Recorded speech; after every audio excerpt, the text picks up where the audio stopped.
Hello, my dear students. Welcome back to another session of the Canterbury School of English. Today's class, we discuss about a short story written by Dale Nixon entitled Wealth Creation. A short story about wealth creation. എന്താണ് ഈ wealth creation എന്ന് ചെയ്യുന്നത്? എങ്ങനെയാണ് പണം സമ്പാദിക്കാൻ സാധിക്കുന്നത്? അല്ലേ, അവസരങ്ങൾ മുതലെടുത്ത് നമുക്ക് ഇങ്ങനെ ധനികരാകാം. അന്നേരം അദ്ദേഹം ഒരു ഷോർട്ട് സ്റ്റോറിയിലൂടെ നമുക്ക് പറഞ്ഞു തരികയാണ്. ഈ ഷോർട്ട് സ്റ്റോറിയിലെ പ്രൊട്ടാഗണിസ്റ്റിന്റെ പേര് മൈക്ക് എന്നാണ്. അങ്ങനെ ഒരു നല്ല ചൂടുള്ള ഒരു സമ്മർ ഡേ അദ്ദേഹം നമ്മുടെ മൈക്ക് വെതർ ഫോർകാസ്റ്റ് ചെയ്യുന്ന കാര്യം എടുത്തു നോക്കിയിട്ട് അദ്ദേഹം മനസ്സിലാക്കാണ് നാളത്തെ ദിവസം ഇന്നത്തേക്കാൾ ചൂട് കൂടുതലായിരിക്കും. അന്നേരം വെള്ളത്തിന്റെ ലഭ്യത അല്ലെങ്കിൽ ആവശ്യം വർദ്ധിക്കും, ആൾക്കാർ ഏറെ ഉണ്ടാകും എന്ന് അദ്ദേഹം മനസ്സിലാക്കുകയാണ്. ഓഫ് കോഴ്സ് തണുത്ത വെള്ളത്തിന് ആവശ്യക്കാർ ഏറെ ഉണ്ടാകും. അതിന് അദ്ദേഹം ഒരു ക്രേറ്റ് ഓഫ് ബോട്ടിൽഡ് വാട്ടർ അദ്ദേഹം കെട്ടുകണക്കിന് ബണ്ടിൽ ഓഫ് എന്നുള്ളതിനാണ് പറയുന്നത്. ക്രേറ്റ് ഓഫ് ബോട്ടിൽഡ് വാട്ടർ കുറച്ച് ഐസ് ഒക്കെ കളക്ട് ചെയ്ത് വെക്കുകയാണ്. പിറ്റേ ദിവസം രാവിലെ തന്നെ അദ്ദേഹം ഈ റിവർ ബാങ്കിന്റെ അടുത്തേക്ക് പോകുന്നു. റിവർ ബാങ്കിന്റെ അടുത്തായിട്ട് ധാരാളം ആൾക്കാർ അവിടെ സംസാരിക്കാനും എടുക്കാനും ജോക്കിങ്ങിനും ഒക്കെ ആയിട്ട് വരും.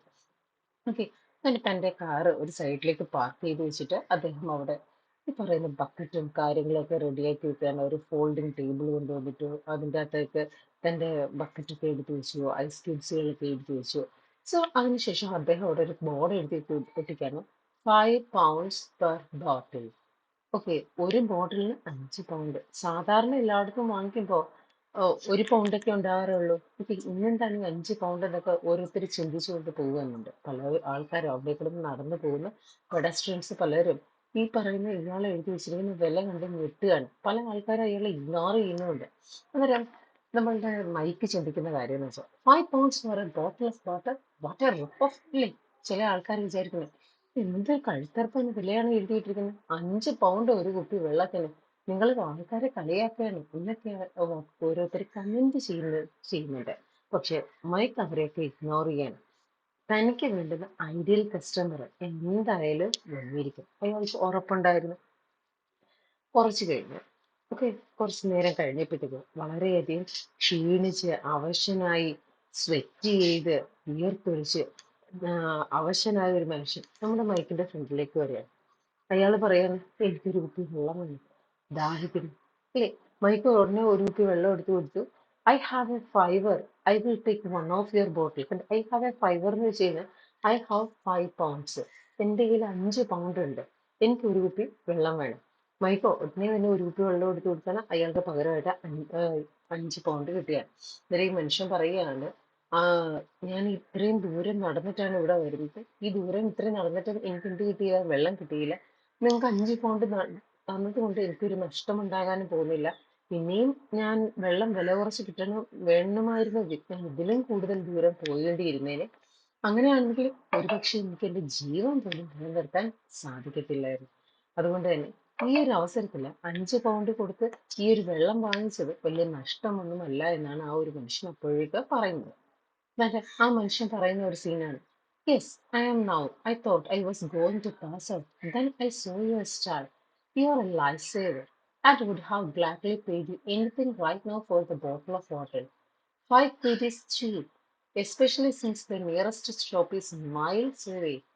I don't think I have need it. കേട്ടോ, ബാക്കിയുള്ളവരെല്ലാം എന്താ പറഞ്ഞത്, 5 പൗണ്ട് കൊടുത്ത് ഒരു കുപ്പി വെള്ളം വാങ്ങിക്കുക, എന്തൊരു കഴുത്തെറുപ്പ വിലയാണ് നിങ്ങൾ ഇട്ടിരിക്കുന്നത്. പക്ഷെ നമ്മുടെ മൈക്ക് ചിന്തിച്ചപ്പോഴുള്ള ഒരു ഐഡിയൽ കസ്റ്റമർ, അത്രയേറെ ദാഹിച്ച് വളർന്ന് അവശനായി വന്നിരിക്കുന്ന ആ ഒരു മനുഷ്യൻ പറഞ്ഞെന്താണ്, ഈ ഇവിടെ ഒരു കുപ്പി വെള്ളം കിട്ടാനുള്ള സാധ്യത വളരെയധികം കുറവാണ്.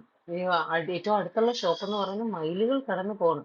അതുകൊണ്ട് തന്നെ ഇവിടുന്ന് 5 പൗണ്ട് കൊടുത്ത് ഈ വെള്ളം വാങ്ങിച്ചു കുടിക്കുന്നത് വളരെ ചീപ്പായിട്ടുള്ള കാര്യമായിട്ടാണ് ഇയാൾ പറയുന്നത്. So in that moment of trade wealth was created. കണ്ടോ, ആ ഒരു മൊമെന്റിലാണ് അവിടെ പണം സമ്പാദന നടക്കുന്നത്. Here Mike increased his wealth because he gained more value for bottle of water than it cost him. ഒരു സാധനത്തിനാണ് മൂല്യമുണ്ടാകും, ഏത് നിമിഷമാണ് മൂല്യം വർദ്ധിക്കുന്നത്, അതിന് ആവശ്യക്കാരുണ്ടാകുമ്പോഴാണ്, അതിന്റെ വാല്യൂ കൂടുമ്പോഴാണ്.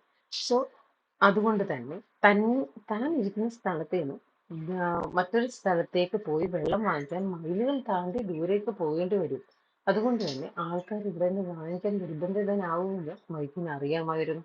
അതുകൊണ്ട് തന്നെ തന്റെ താൻ വിൽക്കാൻ വെച്ചിരിക്കുന്ന സാധനത്തിന് മൂല്യമേറുകയും ചെയ്യുമെന്ന് അയാൾക്ക് ഉറപ്പുണ്ടായിരുന്നു. So Mike increased his wealth because he gained more value for the bottle of water than it cost him. അന്നേരം അതിന് എന്താണോ ഒറിജിനൽ വില ആ വിലയേക്കാൾ ഉയർന്ന വിലയിൽ അയാൾ വിൽക്കുകയും അതിൽ നിന്ന് ലാഭം നേടുകയും ചെയ്തു. സെക്കൻഡ് കണ്ടീഷൻ എത്തിക്കഴിഞ്ഞു the man also created wealth. ശരിക്കും ആ വന്ന് വെള്ളം വാങ്ങിച്ചു കുടിച്ച മനുഷ്യനും അവിടെ വെൽത്ത് ഉണ്ടാക്കി. എങ്ങനെയാണ്? To him the value of bottle of water was more worth than £5 in his pocket. Otherwise, he wouldn't have handed it over. He also gained something more of value than it cost. അയാൾ അത്രയും ക്ഷീണിച്ച് അവശനായി തളർന്നാണ് വന്നിരിക്കുന്നത്. തന്റെ കയ്യിൽ 5 pound ഉണ്ട്. ഈ പറയുന്ന 5 pound കൊടുത്തിട്ട് ഈ പറയുന്ന വെള്ളം വാങ്ങിച്ച് കുടിക്കാൻ അയാൾ ധൈര്യം കാണിക്കണമെന്നുണ്ടെങ്കിൽ അയാൾ മനസ്സിലാക്കിയാണ് ആ 5 പൗണ്ടിനേക്കാൾ മൂല്യമുള്ള ഒന്നാണ് തന്റെ ശരീരം, തന്റെ ദാഹം, ഇല്ലേ? അതിനെ ക്ഷമിപ്പിക്കണം. അതുകൊണ്ടാണ് അയാൾ അത് കൊടുത്തത്. അതുകൊണ്ട് തന്നെ മാനും അതിൽ നിന്ന് വെൽത്ത് ക്രിയേറ്റ് ചെയ്തു. അന്നേരം ഈ ഒരു മൊമെന്റ് നിങ്ങളൊന്ന് ഓർത്തിരിക്കണം. നമ്മുടെ മൈക്കും വെൽത്ത് ക്രിയേറ്റ് ചെയ്തു, മാനും വെൽത്ത് ക്രിയേറ്റ് ചെയ്തു. രണ്ടുപേരും രണ്ട് തരത്തിലാണ് വെൽത്ത് ക്രിയേറ്റ് ചെയ്തത്. Then നമ്മൾ കാണുന്നതെന്ന് വെച്ച് കഴിഞ്ഞാൽ you could argue that Mike overchanged for the bottle of water, but it is not strictly true. He placed himself in the right place at the right time with the right product. So നമ്മൾ കണ്ടെന്ന് വെച്ച് കഴിഞ്ഞാൽ ഒരു കാര്യം എപ്പോ എവിടെ എങ്ങനെ അവതരിപ്പിക്കണം, ഇതാണ് ശരിക്കും പറഞ്ഞാൽ മൈക്ക് ചെയ്ത പ്രവൃത്തിയിലൂടെ മൈക്ക് വെൽത്ത് ക്രിയേറ്റ് ചെയ്തു. നാളെ ഇവിടെ വെതർ ഫോർകാസ്റ്റിങ്ങിലൂടെ അദ്ദേഹം അറിയുന്നത് വെച്ചാൽ സ്ക്രോച്ചിങ് ഹോട്ടാണ്. അതുകൊണ്ട് തന്നെ ഇത്രയും ഹീറ്റുള്ള അവസരത്തിൽ വെള്ളത്തിൻ്റെ ഉള്ള ലഭ്യത ആൾക്കാർക്ക് ആവശ്യം കൂടും, അതിനുള്ള ആവശ്യക്കാർ ഏറുമെന്ന് മനസ്സിലാക്കിയിട്ട് റൈറ്റ് പ്ലേസിൽ റൈറ്റ് ടൈമിൽ റൈറ്റ് പ്രോഡക്റ്റ് കൊണ്ടാണ് അദ്ദേഹം സെല് ചെയ്തത്. അങ്ങനെയാണ് അയാൾക്ക് വെൽത്ത് ക്രിയേറ്റ് ചെയ്യാൻ സാധിച്ചത്. അത് മാത്രമല്ല അടുത്തടുത്ത സ്റ്റോപ്പുകളുമില്ല. അടുത്ത ഷോപ്പ് വേണമെന്നുണ്ടെങ്കിൽ മൈൽസ് നടന്നു പോയെങ്കിൽ മാത്രമേ അത് ലഭ്യമാകുമായിരുന്നുള്ളൂ. അതുകൊണ്ട് തന്നെ ഇദ്ദേഹത്തിന് ഒരു കോമ്പറ്റീറ്റർ ഇല്ലാതിരുന്നതും ഇയാളുടെ പ്രോഡക്റ്റ് ഇയാൾ പറയുന്ന വിലയ്ക്ക് സെല്ല് ചെയ്യാൻ കാരണമായി തീരും. Therefore, the product seemed cheap to those that really needed it. ഇല്ലേ? അതുകൊണ്ട് തന്നെ ഈ 5 പൗണ്ട് കൊടുത്ത് വെള്ളം വാങ്ങിക്കുക എന്നുള്ളത് ആവശ്യക്കാർക്ക് അത് റിയലി ചീപ്പായിട്ട് തന്നെ തോന്നും. But Mike simply charged what he thought his water was worth at that place at a particular time. He expected many people to pass by or even comment on how expensive his product was, possibly even being nasty about it. In fact, they simply didn't see the value.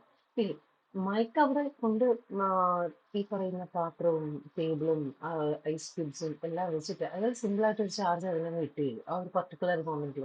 അയാൾക്ക് ഉറപ്പുണ്ടായിരുന്നു ആവശ്യക്കാർ വരും. പക്ഷെ ഇയാൾ ആദ്യം കൊണ്ടുവന്ന വില എഴുതി 5 പൗണ്ടെന്ന് ഇട്ടപ്പോൾ അതിലെ കൂടെ പോകുന്ന ആൾക്കാരെല്ലാം തന്നെ കമന്റ് പാസ്സാക്കിക്കൊണ്ട് എന്തൊരു എക്സ്പെൻസീവ് ആയിട്ടാണ് ഇട്ടിരിക്കുന്നത്, എന്തൊരു കഴുത്തർപ്പാണ് വിലയാണെന്നൊക്കെ അവർ കമന്റ് ചെയ്തു. പക്ഷെ അതൊന്നും മൈക്ക് മൈൻഡ് ചെയ്തില്ല. അത് മൈക്ക് മൈൻഡ് ചെയ്തിട്ട് അതിന്റെ വില കുറയ്ക്കാൻ ഇയാൾ പോയതുമില്ല. ഇല്ലേ? അയാൾ അവരെയൊക്കെ ഇഗ്നോർ ചെയ്യുക മാത്രമാണ് ചെയ്തത്. ശരിക്കും താൻ കൊണ്ടുവച്ച പ്രോഡക്റ്റിന് റിയൽ ലൈഫ് വാല്യൂ ഉണ്ടെന്ന് അയാൾക്ക് അറിയായിരുന്നു. ആ ഒരു മൊമെന്റിന് വേണ്ടിയിട്ട് അയാൾ വെയിറ്റ് ചെയ്തിരിക്കും. But there are always a few who needed what he sold and would gladly pay his price.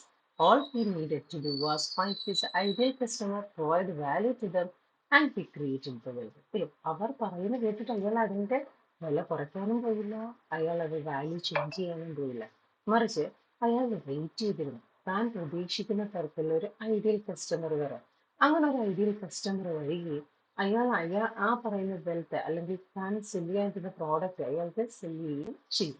So അതിലൂടെ അയാൾ വെൽത്ത് ക്രിയേറ്റ് ചെയ്തു, കസ്റ്റമറും വെൽത്ത് ക്രിയേറ്റ് ചെയ്തു.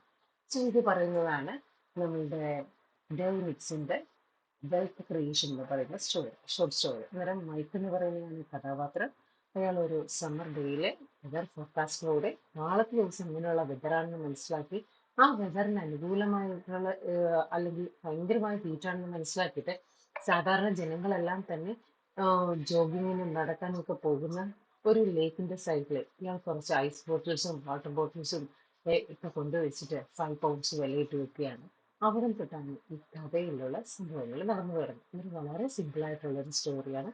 വെൽത്ത് എങ്ങനെ ഏത് മൊമെന്റിൽ നമുക്ക് ക്രിയേറ്റ് ചെയ്യപ്പെടുന്നു, ആർക്കൊക്കെയാണ് ക്രിയേറ്റ് ചെയ്യപ്പെടുന്നത്, നമ്മളൊരു പ്രോഡക്റ്റ് സെല് ചെയ്യുമ്പോൾ ആ കടക്കാരന് മാത്രമല്ല വെൽത്ത് ക്രിയേറ്റ് ചെയ്യപ്പെടുന്നത്, മറിച്ച് അത് അനുഭവിക്കുന്ന വ്യക്തിക്ക് കൂടെ. ഫോർ എക്സാമ്പിൾ, നമ്മൾ ഇന്നൊരു മാരേജിന് പോകാനായിട്ട് ഒരു ഡ്രസ്സ് പർച്ചേസ് ചെയ്തെങ്കിൽ അത് കടക്കാരന് മാത്രമല്ല വെൽത്ത് ക്രിയേറ്റ് ചെയ്യുന്നു, ആ വാങ്ങിച്ച സാധനം ഭയങ്കര യൂസ്ഫുൾ ആയിട്ട് നമുക്ക് തോന്നുകയാണെങ്കിൽ അത് ഡ്രസ്സ് അണിഞ്ഞിട്ട് പോയി നിങ്ങൾ ഇട്ടിട്ട് പോയി കഴിയുമ്പോൾ ഒരുപാട് പേര് നിങ്ങളെ അപ്രീഷിയേറ്റ് ചെയ്യുന്നു. വളരെ നല്ല ഡ്രസ്സ് അപ്രീഷിയേറ്റ് ചെയ്യപ്പെടുകയാണെങ്കിൽ നിങ്ങളും അവിടെ എന്ത് ക്രിയേറ്റ് ചെയ്യപ്പെടുകയാണ്, വെൽത്ത് ക്രിയേറ്റ് ചെയ്യപ്പെടുകയാണ്. കാരണം നിങ്ങളൊരു ഡ്രസ്സ് ധരിക്കുന്നത് ബാക്കിയുള്ളവരുടെ കണ്ണിന് ഇമ്പമേകാനും അവർ അപ്രീഷിയേറ്റ് ചെയ്യപ്പെടാനും വേണ്ടിയിട്ടോ അയ്യോ അങ്ങനെ നോക്കുകയാണെങ്കിൽ നിങ്ങളും അവിടെ എന്ത് ചെയ്യപ്പെട്ടു, വെൽത്ത് ക്രിയേറ്റ് ചെയ്യപ്പെട്ടു. അങ്ങനെ രണ്ട് സൈഡിലും എങ്ങനെ വെൽത്ത് ക്രിയേറ്റ് ചെയ്യപ്പെട്ടു എന്ന് കാണിക്കുന്ന ഒരു സ്റ്റോറിയാണ് ഡേവിഡ്സിന്റെ wealth creation. Okay, so that's all about this